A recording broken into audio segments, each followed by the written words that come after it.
అసలు విగ్రహ ప్రాణ ప్రతిష్ఠ అంటే ఏంటి? సనాతన ధర్మంలో దీనికి అంత ప్రాధాన్యత ఎందుకు? ఆలయాల్లో దేవతామూర్తులకు ప్రాణ ప్రతిష్ఠ చేయడం వెనుక అసలు అర్థమేంటి? ప్రాణ ప్రతిష్ఠ తర్వాతే దేవుడు భక్తులకు ఎందుకు దర్శనమిస్తాడు? Watch this R24 special.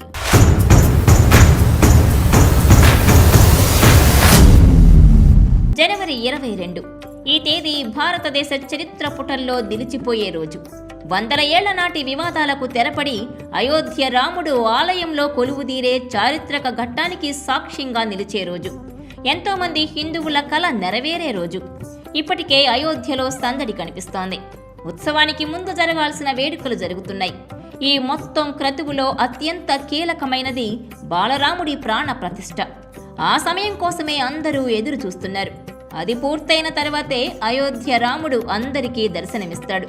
అప్పటి వరకు రాముడి విగ్రహం ఓ శిల మాత్రమే. ప్రాణ ప్రతిష్ఠ జరిగిన తర్వాత అదే ఆరాధ్యమూర్తి అవుతుంది.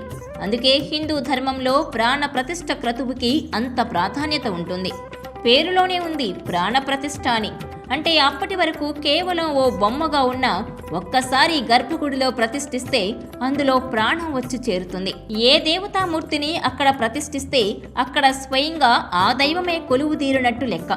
సనాతన ధర్మంలో ప్రాణ ప్రతిష్ఠకు ఎంతో విశిష్టత ఉంది. ప్రతి ఆలయంలోనూ ఇది తప్పకుండా జరిగే ప్రక్రియే. ప్రాణం అంటే జీవం, ప్రతిష్ఠ అంటే పోయడం. బొమ్మకి ప్రాణం పోసినట్టే ఆ విగ్రహంలోని ఆరాధ్యమూర్తిని ఆవహింపజేస్తారు.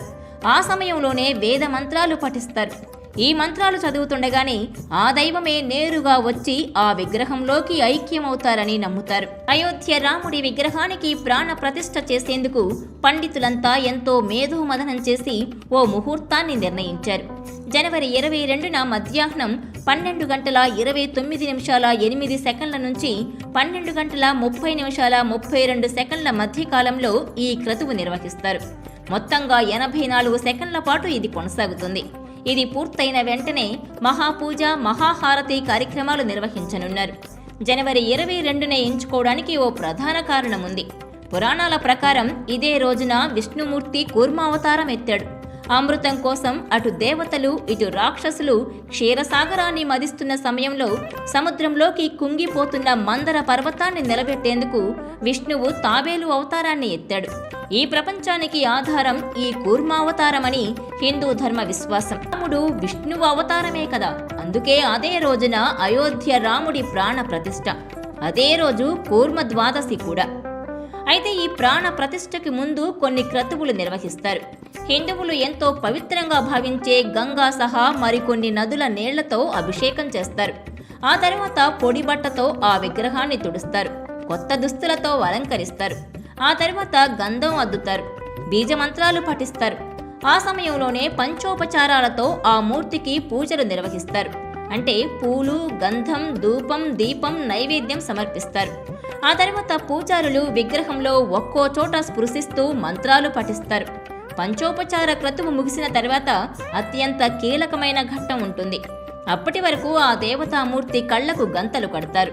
ప్రాణ ప్రతిష్ఠ పూర్తయిన తర్వాత ఆ గంతల్ని తొలగిస్తారు. దీనికి ఓ కారణముందని చెబుతారు పండితులు. సాధారణంగా భక్తులు ఎదురుగా నిలబడి నమస్కారం చేసినప్పుడు ఆ దేవుడు లేదా దేవత తమ కళ్లతోనే వాళ్లను కటాక్షిస్తారని నమ్మకం. ఈ ప్రక్రియ అంతా ముగిసిన తర్వాత దేవతామూర్తికి హారతిచ్చి అందరికీ ప్రసాదం వితరణ చేస్తారు. ఒక్కసారి ప్రాణ ప్రతిష్ఠ చేసిన తర్వాత ఆ మూర్తికి తప్పనిసరిగా నిత్యారాధన చేయాలి.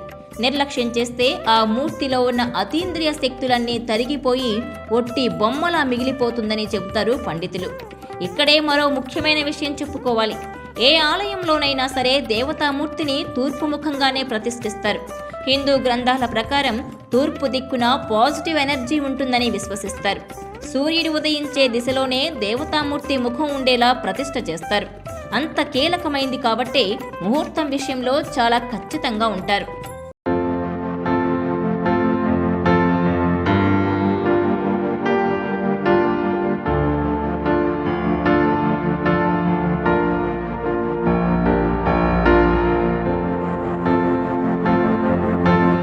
ఈ వీడియో మీకు నచ్చినట్లయితే please share, like and subscribe R24 Telugu.